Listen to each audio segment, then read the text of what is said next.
Let's talk to Bobby. Bobby, also calling in from Texas. Hi, Bobby. You are on Truth Wanted with Phoebe and Erin. Hi, Phoebe. Hi, Erin. Hello. I wanted to talk about the recent spate of UAPs that were shot down or left to fly that were in the news recently earlier this year, and how some of those may be questionable. First, let's hear what you have to think about it. Well, obviously there was the Chinese spy balloon, and I'm not an expert on this. I may get some things wrong. People will probably point those out, but That's there was So when it comes to the spy balloons over the U.S. So yeah, Hello? I think when it comes I'm not sure if it's just the delay here. Just 1 second here. Bobby, I'm not sure if we're having a bit of delay here, but so if you're cutting in and out, just try to go with it, and we'll work around the delay as much as we can. But just let us know what you're thinking about the UFO, and if you're still there. If not, we can pop you down in the queue again and try again in a minute. But you still there with us, Bobby? I'm still here. Okay. Still here. Let's go for it, and just work around the delay if we can. All right. So the UAPs there were three over the U.S. There was one over Canada. There was one over Uruguay. There was one over China. In addition to the Chinese spy balloon, one of them was reportedly belonged to a commercial U.S. company, and one the pilots reported didn't have any visible means of propulsion. But they didn't talk about that one a lot. And they didn't talk about several of them. And so I was just thinking that some of those might have something to them that's beyond the normal thing. I mean, we don't see a lot of things being shot down from the sky all at once. I think there was a lot of US government theatrics as well that went around with it, and there was a lot of hype that went around with it, and there was a lot of showmanship that went around with it, and I think that was very much the US playing them up so that they brought attention to it, but at the same time they made it so that nobody really paid that much attention to it. So the way I looked at when I saw the news coverage, it was like, oh, this thing, it's floating over mainland USA. Let's go and shoot it down, because then we're looking all big, tough, and very, very American, and going, oh, I'm an American, and I'm using my big toy, and I went bang, and it went bang too. And I think that there was a level of intentional hype that went with it, because that's what the US government kind of has become renowned for, shall we say. But I think that when it comes to these quote-unquote spy balloons, I think what needs to be borne out here is that we just simply don't know what they are. And there's so much speculation when it comes to these individuals.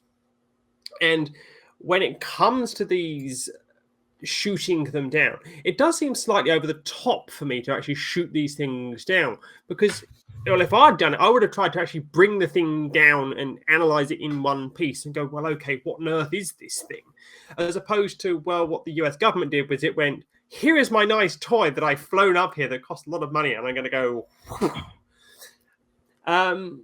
But you also notice that Canada didn't shoot them down, and Uruguay didn't shoot them down, and other South American countries didn't shoot them down, which I think was quite telling about what they were, because if these had been nefarious military spy capabilities, I think that what we would be seeing now is we'd be seeing a lot more, how can I say it?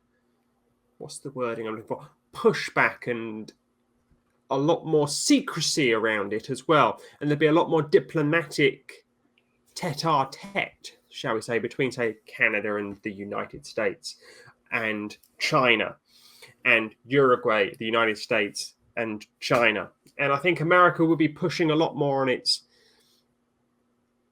other involved countries and going, well, what are these things? So I'm still a bit of a loss as to what these things actually were to start with. But what do you think they actually were? What do you think they actually were, Bobby? Well, I don't know, but I think the U.S.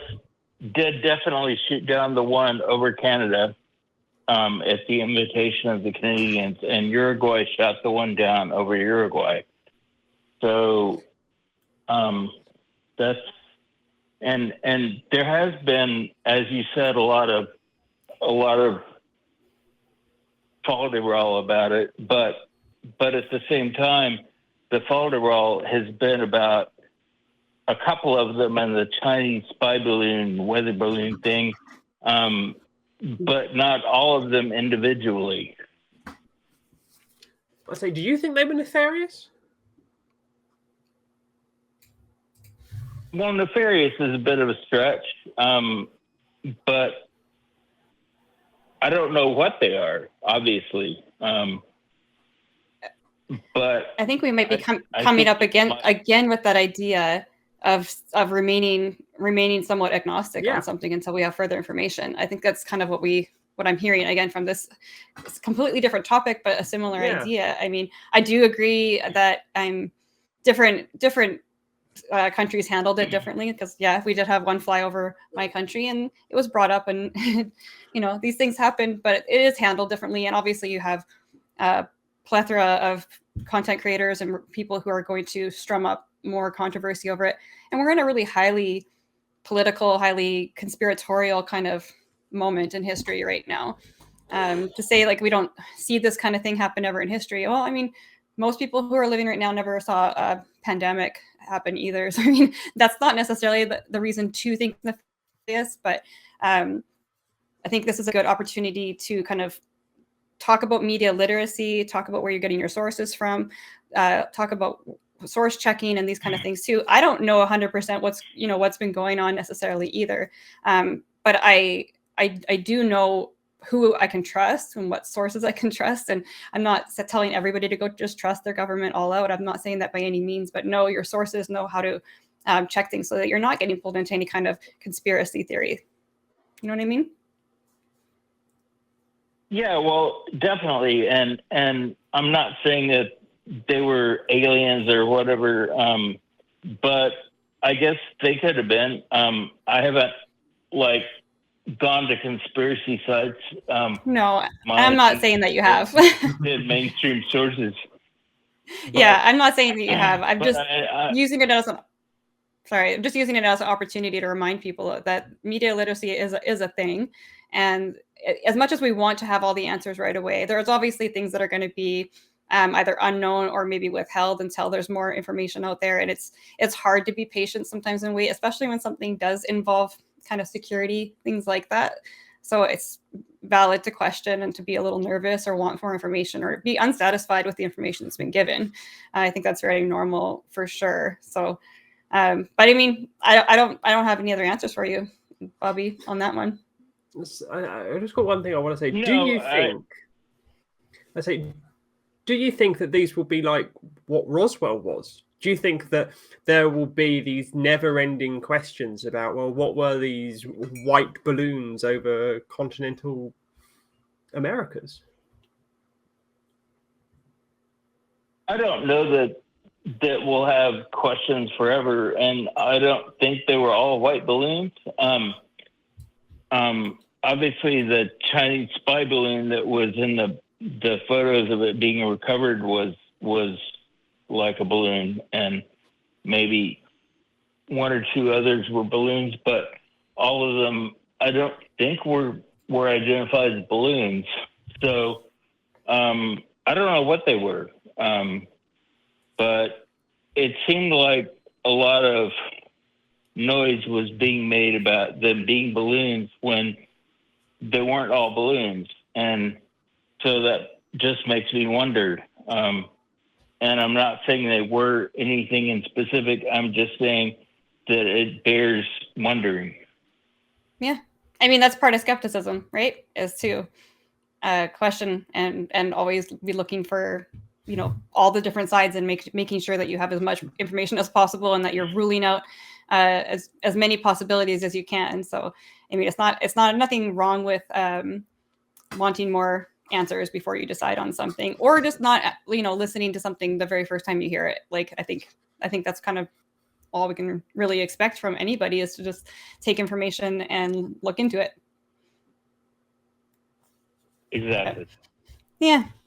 Well, I mean, you've piqued my interest. I'm not saying that I'm going to run to any particular Reddit site or anything, but I'll definitely check it out. I mean, I've been following the story. Obviously, I think everybody kind of has been following the story, but I actually am curious now to know, is this kind of blowing up into more conspiracy theories that I haven't heard about yet? Because it's always kind of good to get your ear to the ground, so if you will, to know where these stories are going. If you watch them happen from a little bit more of an objective space, it's easier to kind of not get pulled into it. So if you're seeing these things forming, I think it very well could. I mean, like I said, we're just in this era of conspiracy theories just running rampant right now. So I think anything could be turned into a Roswell situation at this point. If we don't get a handle on ourselves, anything really could. So yeah. But I say the thing that does strike me here, though, is just how differently I have seen it to how clearly the two of you have seen it. Because in Britain, we've just seen it as, oh, it's this thing that's happening over in America, in Canada, in the Americas. And we just go, oh, it's just more of the same, China v. US, US v. China, and we covered it, and we were just like, Americans with big toys, shooting down new things they can shoot down. And it's, as you say, media literacy, and the perspective that I will have as a Brit consuming the media in my country has given me a slightly different look at it to how you two have clearly looked at it. And that's quite interesting for me. And I mean, to defend myself as a Canadian here a little bit, I honestly have I'm somewhere in between, I guess. Like, I've heard about it more, and I've heard it a little bit more intensely because I am a Canadian. I'm not too far away, and there was one shot down, on Canada airspace.